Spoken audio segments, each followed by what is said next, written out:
자, 그럼 계속해서 저희 수업 계속하도록 하겠습니다. 저희 지난 시간 마지막에 전용 면적이, 네, 죄송해요. 네. 전용 면적이 84제곱미터 이상, 그 다음에 100제곱미터 미만인 서울의 아파트들만 데이터 프레임으로 다시 만들었어요. 서울 미드 사이즈 DF라고 만들었고요. 이렇게 만들어진 거를 보실 수가 있으십니다. 보실 수가 있으시고, 자, 그러면 딱 두 가지만 하고 저희 넘어갈게요. 여기에서, 그러면, 어, 이 데이터 프레임에서 서울, 어, 미드 사이즈, 사이즈 데이터 프레임에서 그 거래 건수, 거래 건수 상위 10개 지역으로 좀 늘려볼까요? 10개 지역을 찾고 시각화 한번 해보시고요. 시각화 해보시고, 그 다음에 똑같은 데이터 프레임에서 서울 미드 사이즈 데이터 프레임에서 그 거래 금액이죠. 거래 금액 평균으로 하겠습니다. 거래 금액 평균 상위 10개 지역을 찾고 시각화하는 거를 한번 해보도록 할게요.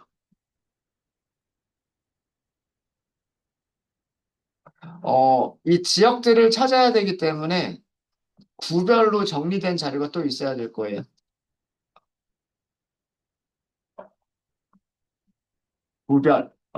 구별 거래 건수, 구별 거래 금액. 무슨 구가 거래 건수가 많았는지, 무슨 구가 거래 금액 평균이 높았는지를 찾아보겠다는 그런 내용입니다. 그래서 구를 가지고 하셔야 돼요. 그룹 바이나 피벗 테이블을 써주셔야 될 거예요. 그룹 바이 또는 피벗 테이블을 쓰셔야 될 겁니다.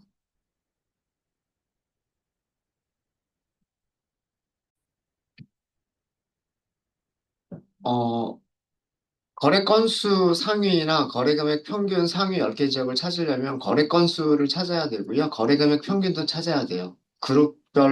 그룹별로 거래 금액 평균과 거래 건수를 찾아야 됩니다. 이걸 하기 위해서 그 위에다가 코드를 하나 먼저 다룰게요. 자, 변수 이름은 이렇게 할게요. 서울, 그 다음에 미드 사이즈, 그리고 바이 카운티라고 하도록 하겠습니다. 변수 이름이 좀 많이 길기는 하지만, 어, 이 변수 이름의 의미는요, 서울의 중간 크기에, 그러니까 중간 면적에 84부터 100까지, 84 이상 100 미만 중간 사이즈의 그런 아파트들 중에서 구별로 통계낸 거. 바이 카운티 구별 이런 뜻이에요. 판다스의 함수들 중에서 pivot table이라고 하는 함수를 이용하시면 쉽게 만들 수가 있고요. 이렇게 하실 수도 있고, 아니면 데이터 프레임에서 바로 pivot table을 호출하셔도 돼요. 서울 미드 사이즈, 서울 미드 사이즈 데이터 프레임 pivot table 하고서 호출하셔도 됩니다. 우리가 계산할 값들은 거래 금액만 놓고 보시면 되겠죠. 거래 금액만 보시면 돼요. 거래 금액만. 그 다음에 인덱스는 카운티를 사용을 할 거예요. 카운티. 그러니까 구의 이름이죠. 구의 이름을 인덱스로 사용을 할 거고요. 그 다음에 aggregate 펑션을 딕셔너리로 주겠습니다. 딕셔너리로 주면 그 거래 금액이라고 하는 필요 없는 레벨의 컬럼 이름들이 안 생기게 되죠. 그래서 키값은 거래 금액, 그리고 밸류는 리스트로 사용하고 싶은 거는요, 개수 셀 거고요. 평균값 계산해야 돼요. 그러니까 두 개는 필수로 있어야 됩니다. 그러면 구별 거래 건수와 계약 건수와 구별 거래 금액의 평균을 찾아내실 수가 있으세요. 그죠? 만약에 여기다가 뭐 최소값, 최대값도 한꺼번에 보겠다라고 하면 최대값, 최소값 요거까지도 더 넣으셔도 상관은 없으세요. 네, 요걸 원하는 함수들은 더 추가를 하시면 돼요. 원하는 함수들은 더 추가를 하시면 되고요. 자, 이렇게 해서 만들어진 변수를 출력까지 한번 해보도록 하겠습니다. 서울, 미드, 사이즈, 바이, 카운티 이렇게 했죠. 네. 이게 만들어진 데이터 프레임이에요. 피벗 테이블로 만들어진 데이터 프레임입니다. 자, 어떻게 만들어졌냐면, 인덱스는 서울의 구 이름들이 들어가 있고요.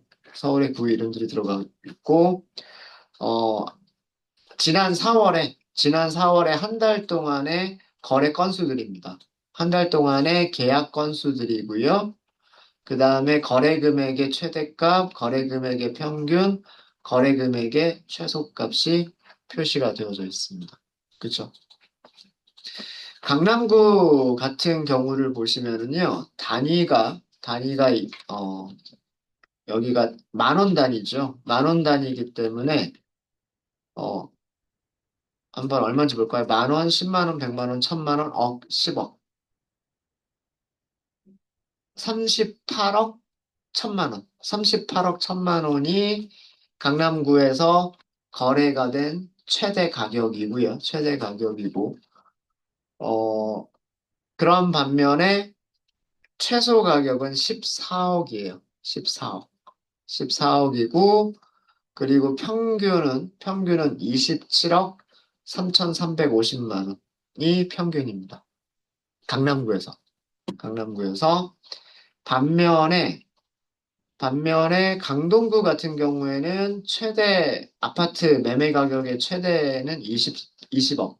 20억 4천만 원. 20억 4천만 원. 최소 가격은 5억 9,700만 원이에요. 5억 9,700만 원. 그죠? 그리고 평균은 12억 1,548만 원. 요런 것들을 알 수가 있어요. 그럼 이제 우리가 카운트로 서팅하거나 아니면 평균 값으로 서팅을 하거나 그런 식으로 하시면 되겠죠. 아까 강남구 압구정동일 거예요. 거기가 아까 100 몇 억짜리가 있었죠. 근데 지금 38억밖에 안 되죠. 그거는 그 전용 면적을 우리가 중간 사이즈로 줄였기 때문에 100억짜리 아파트는 안 보이는 거예요, 지금. 이해되시죠? 네. 그렇게 만들어져 있다라고 하는 거 보시면 되고요. 성동구 같은 경우가 거래 건수가 꽤 많군요. 보시면 뭐 대충만 봐도 동작구가 많고 성동구가 많구나라고 하는 거를 알 수가 있습니다. 네. 자, 이렇게 해서 우리가 시각화하기 위한 데이터를 만들었어요. 시각화하기 위한 데이터를 만들었고, 이걸 전체를 다 시각화를 할 건 아니고요. 거래 건수 상위 10개 지역만 찾으면 되기 때문에 그냥 탑10이라고 할게요. 간단하게. 탑10이라고만 하도록 하겠습니다. 방금 만든 데이터 프레임의 이름이 서울, 미드사이즈, 아이 카운티죠. 어, 변수 이름이 길더라도 이렇게 그 변수 이름을 추천을 해주니까 거기서 선택하셔가지고 엔터 하시면 돼요. 저 이거 타이핑 다 한 게 아니고요. 서울, 언더스코어 이렇게 하면 만들어진 변수 이름들 보여주잖아요. 만들어진 변수 이름들 중에서 요거 쓰면 되지 라고 하면 되죠. 그리고 얘를 정렬할 거죠. 정렬할 거죠. 값으로 정렬할 거고요. 우선 거래 건수는 카운트예요. 카운트가 건수죠. 건수고 그 다음에 어센딩, 폴스 이게 내림차순입니다. 내림차순에서 위에서 10개 이렇게 선택하시면 되겠죠. 그러면 탑10 거래 건수들만 볼게요. 거래 건수들만 보시면 아까 보셨던 것처럼 동작구가 120건으로 계약 건수가 제일 많았고요. 그 다음에 성동구가 109건, 마포구가 99건, 성북구가 92건 이런 식으로 나옵니다. 양천구까지가 있네요. 자, 요거를 막대 그래프로 그려볼까요? 이 내용을 막대 그래프로 그려보면 C본 막대 그래프. 데이터 프레임은 탑 10. X축은 여기 변수 이름 중에서 count라고 하는 변수 이름 있잖아요. 그래서 count. Y축은 여기 구 이름이죠. 구 이름은 county라고 되어져 있죠. 그래서 여기를 county. 이렇게 해서 그래프를 그리시면 될 겁니다.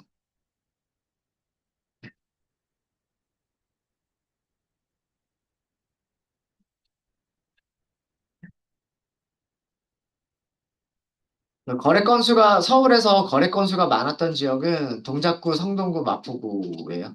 동작구, 성동구, 마포구. 3위까지만 보면. 3위까지만 보면. 즉 부동산에 관심이 있으신 분들은 신문 기사를 보다 보면 마용성이라고 하는 거 들어보신 적 있으세요? 아직 부동산에 관심들이 없으신가요? 네. 마용성이라고 부르는 게 아파트 가격이 급등했었던 지역들이에요. 급등했었던 지역인데 마포구. 여기는 없지만 용산구. 마포구, 용산구, 그리고 마지막에 성이 성동구. 성동구에. 성동구. 그 지역들이 강남에 가깝고요. 서울 지도를 놓고 보면 마포구, 용산구, 성동구가 쭉 붙어 있어요. 한강 북쪽으로 딱 붙어 있고, 세 개가 붙어 있고, 강남으로의 접근성이 좋아서, 아파트 가격들이 급등했었던 지역인데, 거래 건수도 많네요. 성동구, 마포구. 용산구는 좀, 여기선 나오진 않지만, 성동구, 마포구 같은 경우에 거래 건수도 많습니다. 네. 자, 그 다음에 거래 금액이에요. 이번엔 거래 금액입니다. 탑 10을 다시 만들게요. 탑 10을 이번에는 서울, 그 다음에 미드 사이즈 바이 카운티를 솔트를 다시 하시면 돼요. 솔트를 다시 하시면 되는데 솔트 밸류즈죠. 죄송합니다. 솔트 밸류즈.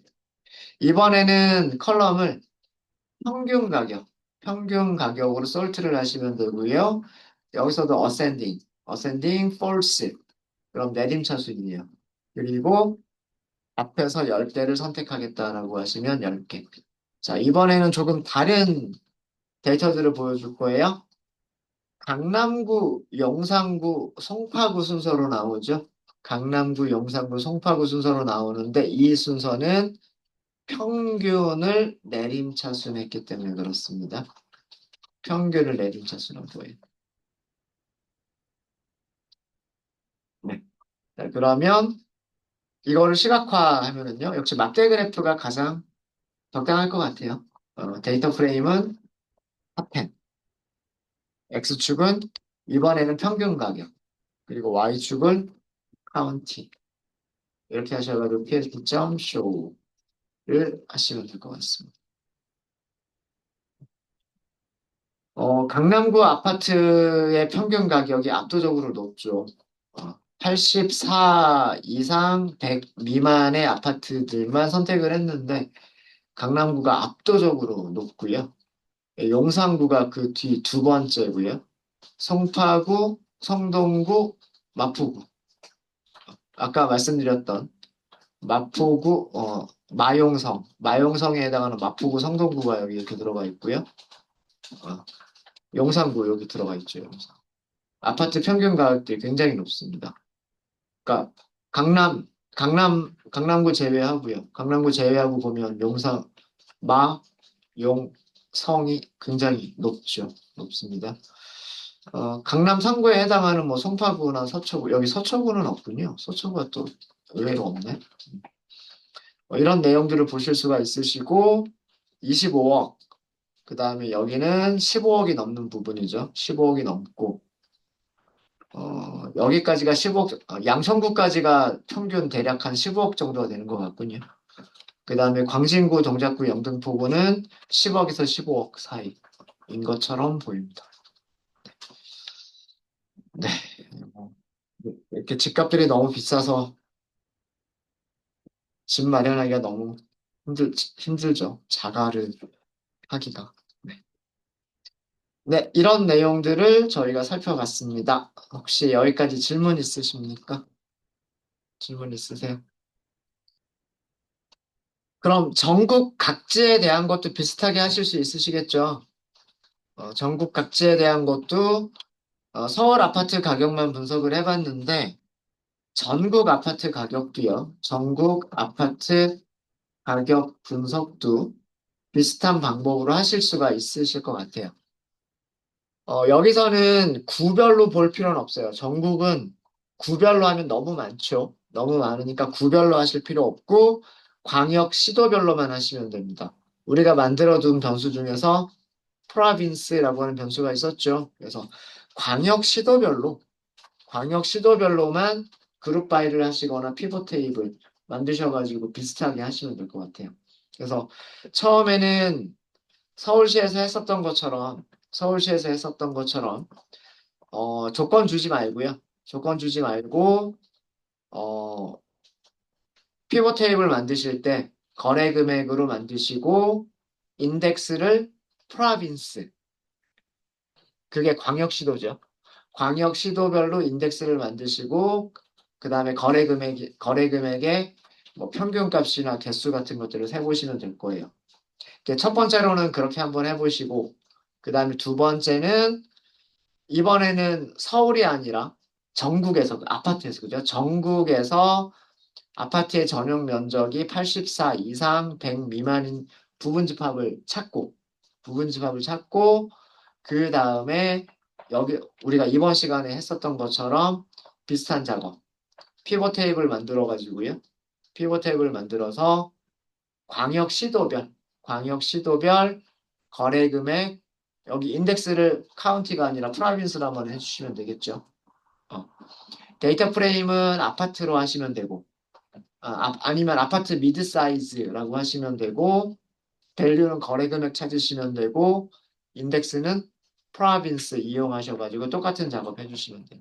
그러면 또 그 서울과 다른 비슷한 경향인지 아닌지라고 하는 것도 보실 수가 있으실 거고요.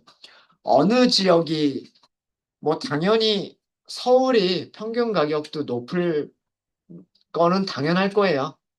서울이 평균 가격이 가장 높을 거라는 건 당연하고 그러면 뭐 두 번째, 서울이 아닐 수도 있을 것 같기도 해요. 경기도도 또 의외로 높아서 어, 그래서 그 광역 시도 중에서는 어디가 높을까 이런 것들을 찾아보는 게 또 찾아보실 수 있으실 것 같아요.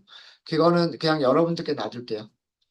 그 부분은 아마 서울에서 했었던 거랑 비슷한 방식으로만 하시면 되고 그 파생변수 이름을 카운티에서 프로빈스로만 바꾸시면 되니까 그 부분은 여러분들이 직접 한번 해보세요. 해보시고 수업 시간은 그 부분은 생략하도록 하겠습니다. 너무 이렇게 하면 지루해 하실 것 같아서 주제를 좀 바꿀게요. 어, 어느 지역이 아파트 가격이 좀 비쌀 것 같으세요? 뭐 서울, 경기도, 여긴 당연할 것 같고, 뭐 경상도, 전라도, 뭐 강원도, 충청도 뭐 이렇게 있겠죠. 광역시도도 있겠죠. 대전, 세종, 울산, 뭐 부산 뭐 이렇게 있겠죠.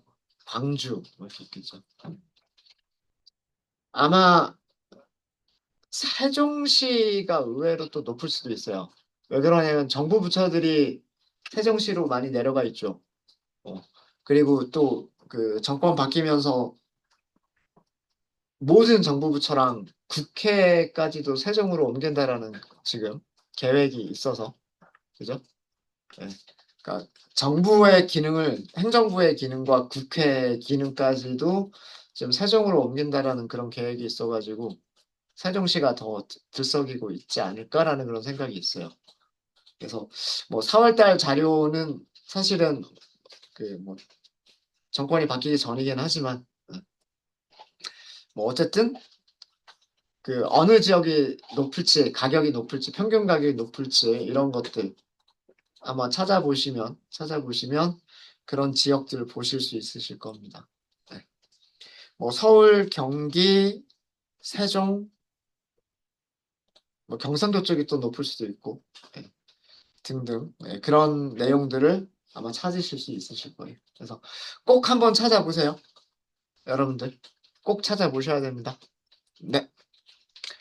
자, 그러면 아파트는 이 정도라고 정리를 하도록 하겠습니다. 여러분들이 나머지 부분들은 여러분들이 수업 시간에 한 내용들을 가지고서 참고를 해보시고요. 자, 이제 남은 시간 동안 우리가 새로운 데이터 프레임을 가지고 또 할 거예요. 할 건데 그 부분은 그 웨스 맥키니 깃허브에 있는 내용을 가지고서 저희가 다뤄보도록 하겠습니다. 저희가 사용했었던 깃허브 중에서 그 판다스 데이터 분석이라고 한 책을 쓴 웨스 맥키니, 웨스 M이라고 한번 검색하시면 돼요. 웨스 M 깃허브라고 검색을 하시면 음, 웨스 맥키니, 웨스 M 하고서 깃허브 주소 알려줄 거고요. 그 중에서 우리가 예제 데이터 셋들 받기 위해서 여기 파이 데이터북이라고 하는 깃허브 주소 이용했었던 적이 있을 거예요. 뭐 여기서 뭐 영화 데이터도 가지고 왔었고, 그 다음에 신생아 데이터도 가지고 오고 그랬었었죠. 자, 여기 파이 데이터북 들어가도록 하겠습니다.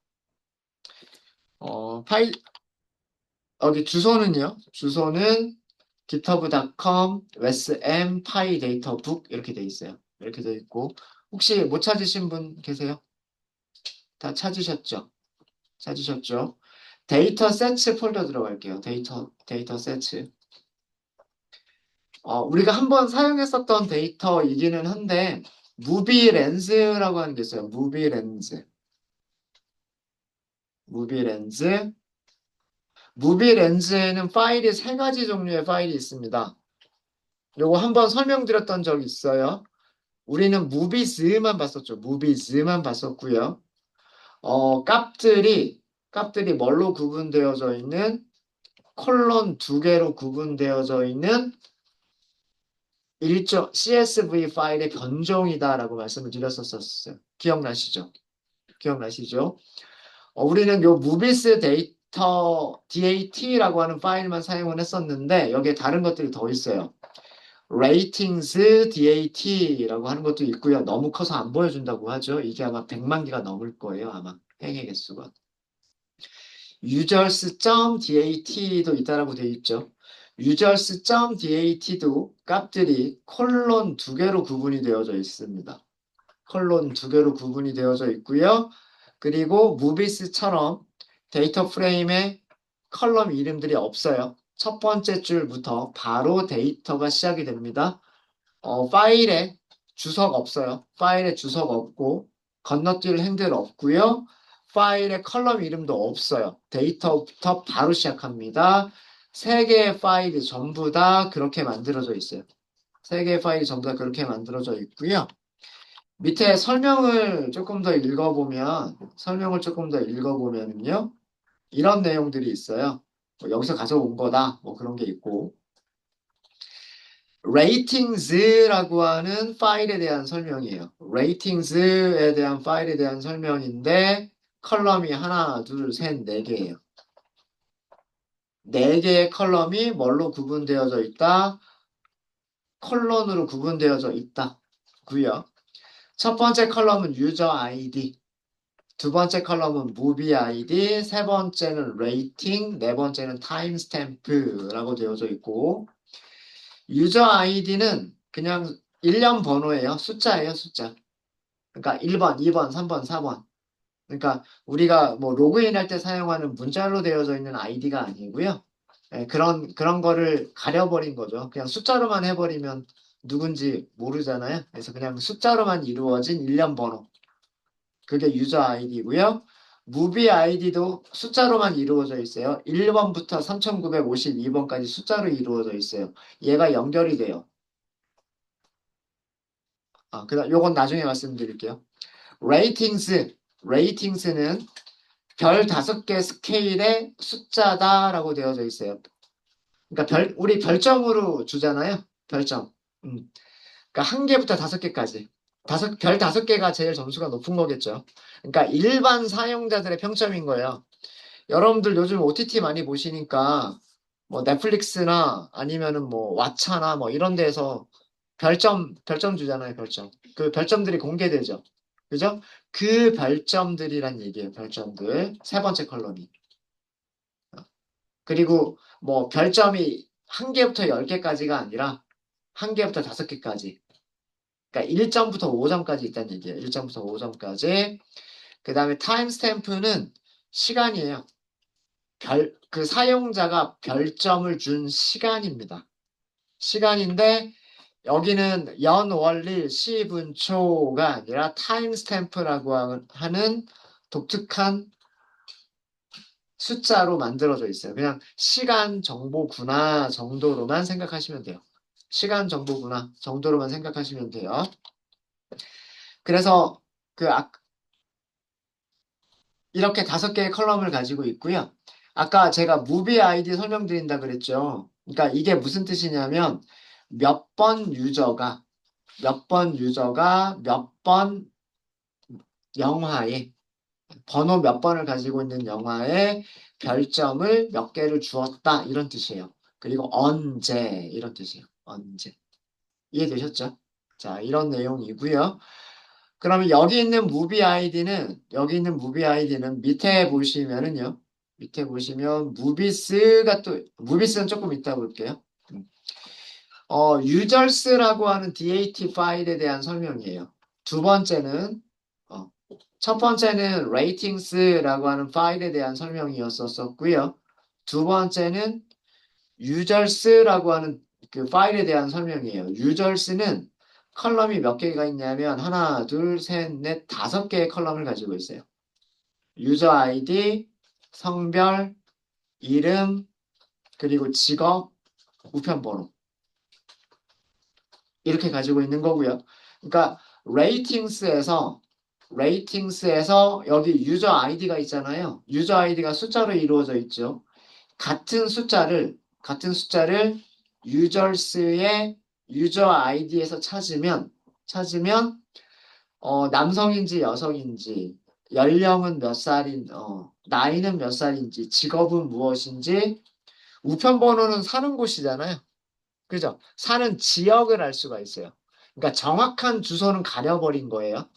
정확한 주소는 가려버리고 우편번호만 제공을 해서 대략적인 사는 지역, 뭐 우리나라로 치면 우편번호가 어떻게 바뀔까요? 한 구 정도나 동 정도로 바뀌지 않을까요? 우편번호가? 그쵸? 그러니까 사는 동네 정도만 알 수 있는 거예요. 동네 정도만. 근데 여기서 주의하셔야 될 점들이 성별은, 성별은 남성, 여성 두 가지로만 되어져 있는데 들어가 있는 값이 M 아니면 F예요. M이라고 써져 있으면 남성을 의미하고 F라고 써져 있으면 여성을 의미한다는 뜻이고요. 그 다음에 나이 컬럼은 1, 18, 25, 35, 45, 50, 56이라고만 들어가 있어요. 실제로 여러분들 데이터 프레임 만들어 보시면 그 데이터 프레임 안에 들어가 있는 값은 이 6개 종류만 들어가 있어요. 그러니까 이거는 실제 나이를 의미하는 게 아니에요. 실제 나이를 의미하는 게 아니라 나이의 범위를 의미하는 겁니다. 범위. 1이라고 써져 있으면 18세 미만. 18세 미만. 18이라고 써져 있으면 18세 이상 24세까지. 그 다음 25라고 써져 있으면 25세부터 34세까지. 35라고 써져 있으면 35세부터 44세까지. 45라고 써져 있으면 여기는 스케일이 조금 더 바뀌었어요. 45에서 49세까지. 그리고 50이라고 써져 있으면 50세부터 55세까지. 56이라고 써져 있으면 56세 이상. 그러니까 연령대를 의미해요. 나이는 정확한 나이가 아니라 정확한 그 별점을 준 유저의 정확한 나이가 아니라 연령대만을 의미하는 거예요. 이해되셨습니까? 연령대만을 의미를 하는 거고요. 그 다음에 직업도 마찬가지예요. 직업이라고 하는 컬럼에도 숫자만 들어가 있어요. 여러분들 실제로 데이터 프레임을 만들어 보시면 직업이라고 하는 컬럼에도 숫자만 들어가 있는데 이게 의미하는 게 1번 기타. 우리말로 하면 기타란 뜻이고요.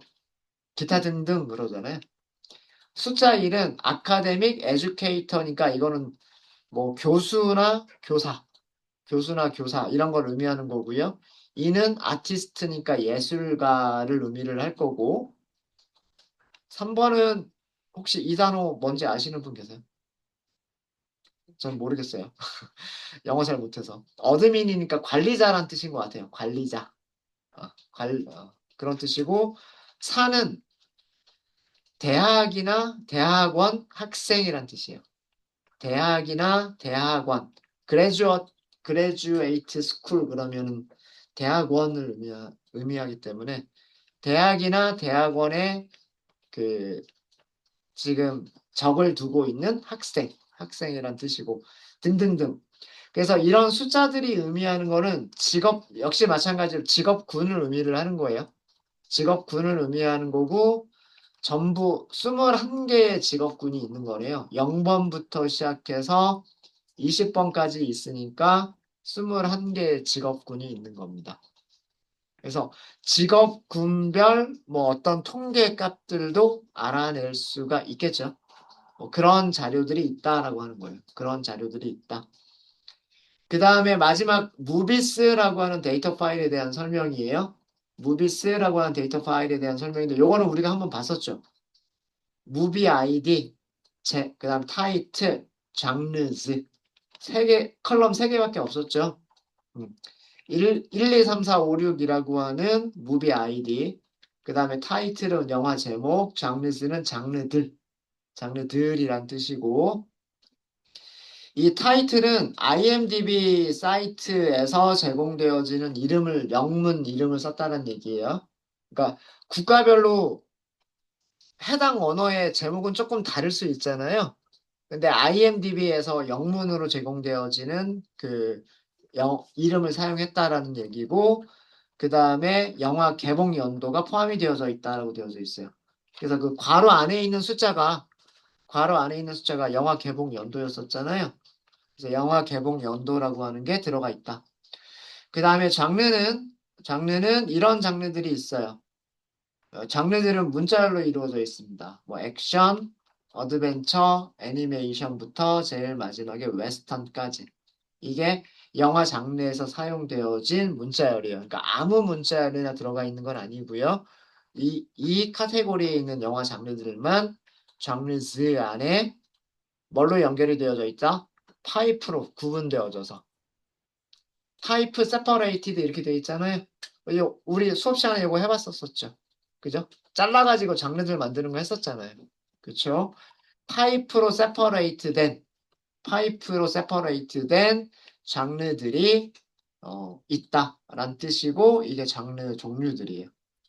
이렇게 해서 설명이 쭉 돼 있어요. 그 데이터 프레임이 어떤 모양으로 만들어져 있는지 어떤 컬럼으로 되어져 있는지가 쭉 설명이 되어져 있습니다. 네. 자, 되셨죠?